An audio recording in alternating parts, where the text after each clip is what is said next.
We are living in an American culture that has shifted from tolerant to cancel culture, from supportive to disruptive, from decent to rude, from optimistic to cynical, and from relatively safe to increasingly violent. Many are willing to exchange their liberty for a form of socialism. Through this podcast, we will chart a course to get America back on track. Hi, I am Farah, daughter of Barry Farah. My dad's a best-selling author, CEO across 6 industries, and former candidate for governor of Colorado. He is also a private pilot, adventurer, and engaging life coach. I should know. Through Culture Shift, my dad will systematically deliver a fresh and compelling path that will help you create your own American dream. Hey, welcome back to the Barry Farah Show, Culture Shift. We're all about your success, and that depends on your freedom. So today what we're going to do is take a look at another component of economic freedom. Is it okay for you to succeed? When I was in the 6th grade, I'd get a lump in my throat when the class stood, saluted, and said the Pledge of Allegiance. I believed that it was special to be an American. I owe that gratitude and patriotism really to my granddad. He fled arbitrary rule, which among other things included the horrific genocide initiated by the ruler of the Ottoman Empire. At 21, he had made his way to Alexandria with his 2 sisters. They boarded a boat that was built in 1889 called the SS Thessalonica. It was filled to the brim with Greeks and Turks. He listed his nationality as Turkish. Now, at the time, when you say you're Turkish, that could mean anything from what we know of today to be modern-day Turkey all the way down to the southern tip of Israel. He arrived at Ellis Island in August 30th, 1915. He got married, became a devout Christian, and earned a modest living through the Great Depression. But to him, he was rich. He knew 7 languages fluently. He learned Spanish at 79. He had 7 kids and 31 grandchildren. He lived a full life of honor, and at 91 was welcomed into heaven. And he taught me why I should be grateful for America. For much of human history, the government or the monarchy did not treat their subjects that well. And even in benevolent monarchies, there was always the impending threat of arbitrary power used in a coercive manner to cause great harm. In 1215, the barons had had enough in England, and they backed King John into a corner, forcing him to sign the Magna Carta. This was really kind of a cumbersome document, to be honest, but it manages, kind of almost by accident, to introduce 2 amazing mandates for government. Number 1, government shall be limited. It can't control our lives. And number 2, government shall submit to the rule of law. It has to obey its own laws. In 1620, while still on a boat landing north of where they were, planning to disembark the Mayflower Compact, lays out the requirement. Government shall apply all laws equally. It can't just pick winners and losers. In 1639, the folks from Connecticut, who would later be called the Constitution State, laid out a document that became the framework for our federal U.S. Constitution, and they're called the Fundamental Orders of Connecticut. Here we find a 4th requirement for government. Government shall protect the rights of the individual, the right to vote in secret, no religious test to run for office, among other things. Now, in 1690, an Englishman wrote a number of political essays that impacted the authors of the Declaration of Independence, the Federalist Papers, as well as the U.S. Constitution. His name was John Locke.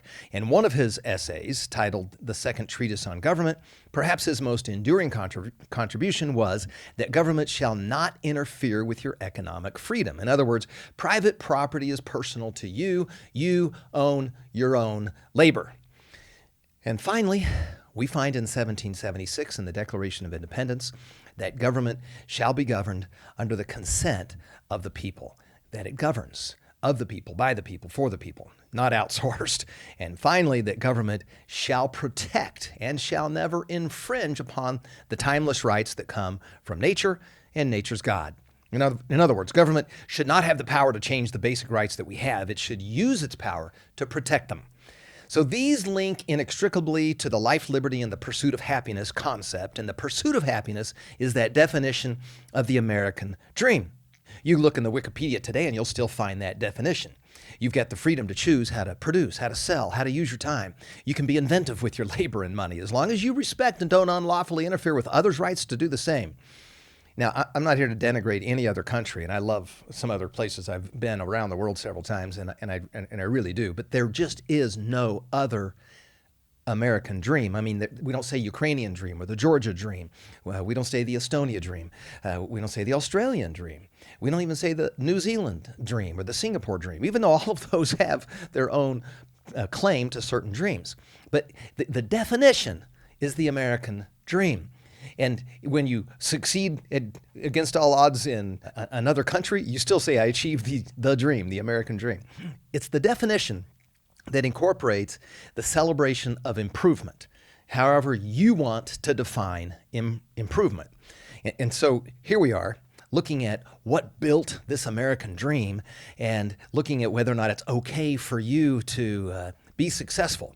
And what I'm nervous about is that we're witnessing a change in the attitude toward the American dream like never before. And this change is not positive. There are increasingly powerful forces who ridicule, belittle, cancel, and censor those who simply want to celebrate the American dream for themselves. So today, what I thought I'd do is back up a little bit from the American dream, a little bit away from America itself, and a little bit back from the pursuit of happiness concept, and just look back a few thousand years in the Old Testament. The concept of success was firmly connected to honoring God here. In fact, God uses the word blessing, and the word for blessing is really kind of amazing. It captures your whole soul. This is your mind, your will, your emotions. It's the concept of including physical manifestations of having a family, a house, food, clothing, and material abundance. In fact, the concept was additive or multiplicative. So the concept of blessing that comes from God was always to add from last year or multiply. You've got the stories of Old Testament figures that had 100-fold returns or 1,000-fold returns. So let's just start with a verse. This is a real brief devotional on this. The Book of Deuteronomy. This is part of the 5 books of the Torah, the law, that the Jewish community and faith would look at as really the foundation upon everything. The Lord will command the blessing upon you in your barns and in all that you put your hand to, and He will bless you in the land which the Lord your God gives you. So He's placing the blessing on you, but you've got to work. You've got to put your hand to it. Never does the Bible say you should seek to be poor or make others poor. You should seek to help the poor to come out of their poverty. It's morally right, though, for you to increase the wealth of your own family and contribute to the wealth of a nation. More people can effectively obey God's word when they have excess means to work with. People can be productive, and they've got many reasons to give thanks to God. So when we look at this verse, first, it's an explicit verse. The wealth is created. There's no apology for it. And ultimately, God's the one giving you the power. He's giving you the human strength. He's giving you the vigor, the force, the capacity to act. He's giving you the inventiveness to create and the ability to make, to fashion something from what wasn't there. So if you gain wealth, in theory, it's easier to raise your children. You can take them on longer and better Sabbaths to honor God. Part of that whole Sabbath concept was to go to a place that was at a distance and to set up this beautiful time with your kids that your whole family could get around and look back and say, see what God has done. It gives you the ability to select a good education for your kids and to continue to build a legacy. It gives you the ability to fulfill God's command about your family when you're prospering. The capacity for wealth creation is there for a reason. It's there to add to the overall value upon the earth. God gave you capacity, and He gave you the ability to make something from not ex nihilo nothing, but from essentially nothing. All the businesses that I built didn't exist beforehand. Now, have you ever just thought for a minute of what the wealth situation is like in heaven? I mean, heaven is filled with immense material abundance. An example would be found in Revelation 21, verse 21. And the 12 gates were 12 pearls. Each of the gates was a single pearl. That's a big pearl. And the street of the city was pure gold. So Heaven's going to be amazing, and it's got amazing, immense wealth. But back to earth. Let's look at Deuteronomy. But you shall remember the Lord your God, for it is he who is giving you power to make wealth, that he may confirm his covenant, which he swore to your fathers, as it is to this day. The power to make wealth is not as selfish as it might seem at first blush. God gives you the power, the autonomy to invent, produce, and create something. But if that service or product is no good, no one's going to buy it. If it adds value, it's actually a generous thing. In my small world, in the entrepreneurial endeavors I was involved in, several executives became independent financially, financially completely free, millionaires. And that was as a direct result of being a part of my team. There were also hundreds that earned a great living and would say that their life was improved. Before my endeavors, there was nothing. Afterwards, there was this business that served other businesses and took care of customers and clients with this great service and great customer experience. And the people that I employed had a great venue, a wonderful culture, and an environment where their lives could improve. Everyone won. But clearly and explicitly, God gives you the power to make wealth, to add value. Once you're successful, how is your property supposed to be divvied up? Are you supposed to have control over it, or is somebody else supposed to? Well, there's really no ambiguity on this at all from Scripture. In fact, 2 of the 10 commandments speak directly to private property. The first one is, you shall not steal. Exodus 20:15. I mean, now God's talking, and he's saying, you shall not steal. You shall not carry away by stealth or in the open. What is it you're not supposed to steal? Private property, things that belong to other people. They belong to individuals to begin with, so you're not to steal them from other individuals. And the government's not supposed to steal them either. Society as a whole doesn't own your house. You do. The second commandment that speaks to this kind of concept of private property is the attitude that causes all the problems related to someone else's private property, and that's envy.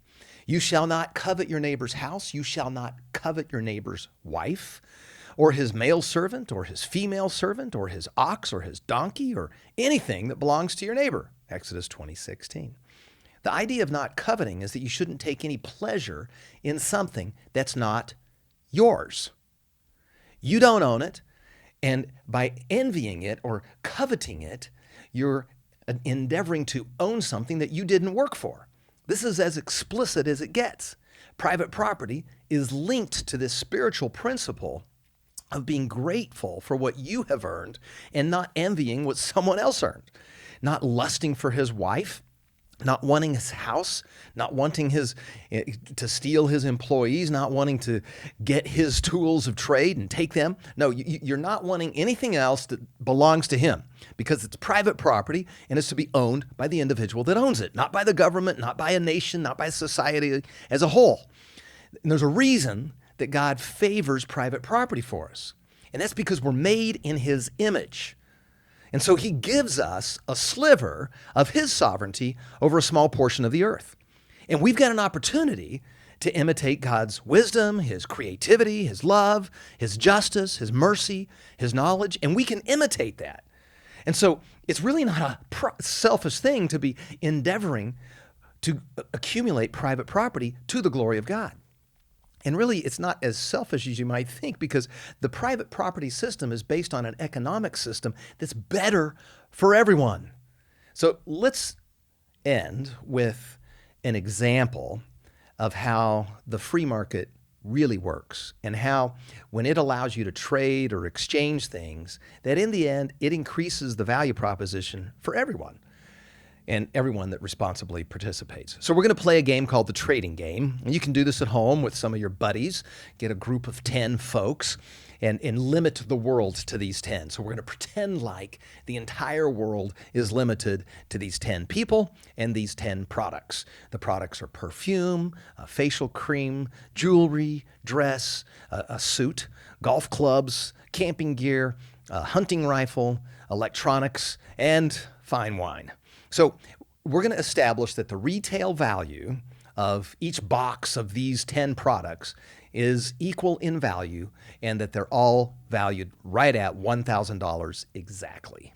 Now, let's see how free markets are a much better, much more fair, much more kind and just way to go about things than socialism, Marxism, or communism.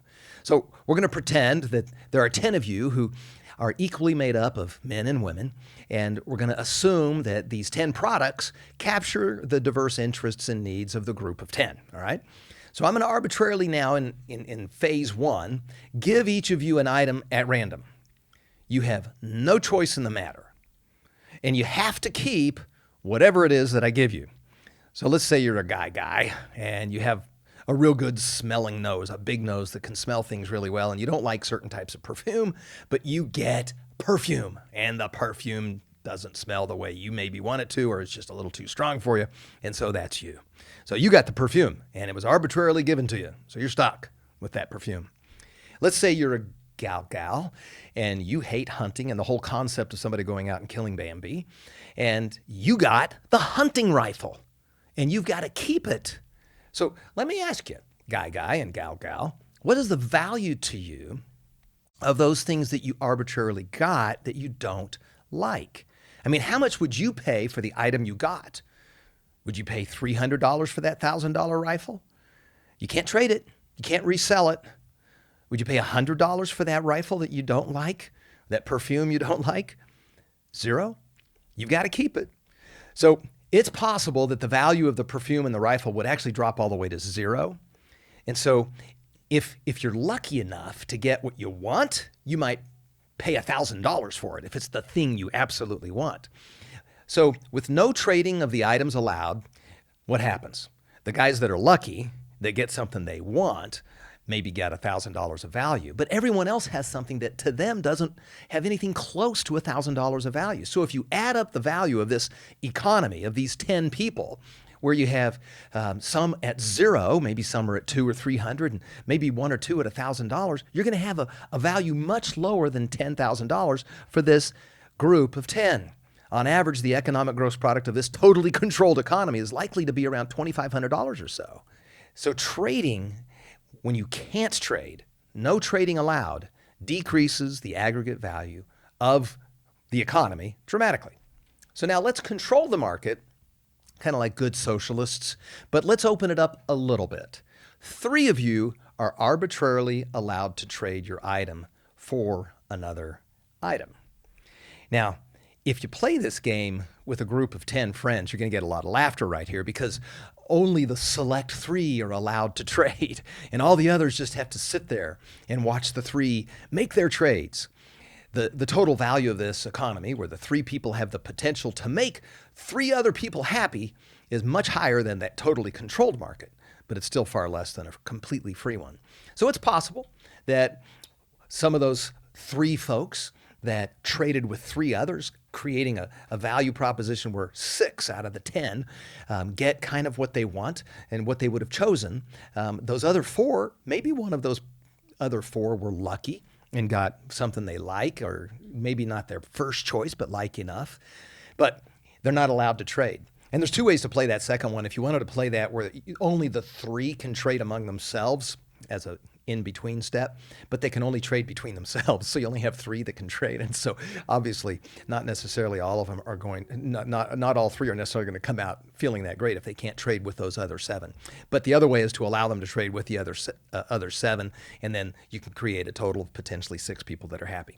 Either way, what you're going to find in this trading game is that about 3/4 of the folks who didn't get to choose, but just have to be stuck with their either completely controlled economy or their partially controlled economy, got something randomly assigned to them that they don't like and they don't give the value to, that the market would have given a higher value to. So the gross product of the partially controlled economy is going to be approximately, on average, about $6,500. So it's going to go down about $3,500 in total. So it's going to decrease because not everyone's giving full value. Now, let's just remove all the restrictions for the third part of the game, and you can trade freely. Now, since we're assuming that these 10 products capture the diverse interests of the group of 10, no one's going to get stuck with anything. They're all going to be able to trade at close to full value. And that's how the free market works. So the total value of this group is going to be $10,000, and it might even go up if some people actually value it at slightly above retail value because they so desire to have it. So market value or above average market value, but everyone wins. No one has to go home with something they hate. So the bottom line is, when God created you, he created you to be able to create one of those 10 items for one of those 10 folks in the economy, or making it seem like the economy only has 10 potential items. And when he created you, he gave you the ability to feel good about it. Is it okay for you to be successful? Yes. You should feel good about pursuing your career or your entrepreneurial endeavor and doing that in a profitable way. You're created in the image of God, and everything God does is profitable. You're in his likeness with the ability to think, innovate, and produce. You're able to add value. And everyone you touch wins. You get blessed, they get blessed, so enjoy it. God bless you. Hi, I'm David Farah. Thank you for listening to my dad's podcast, The Barry Farah Show, Culture Shift. Click subscribe now to be sure you don't miss an episode. Share this podcast with your friends on social media and give The Barry Farah Show your 5-star rating. Check out today's show notes below this episode and at thebarryfarahshow.com. This podcast is also available in video format at The Barry Farah Show on YouTube.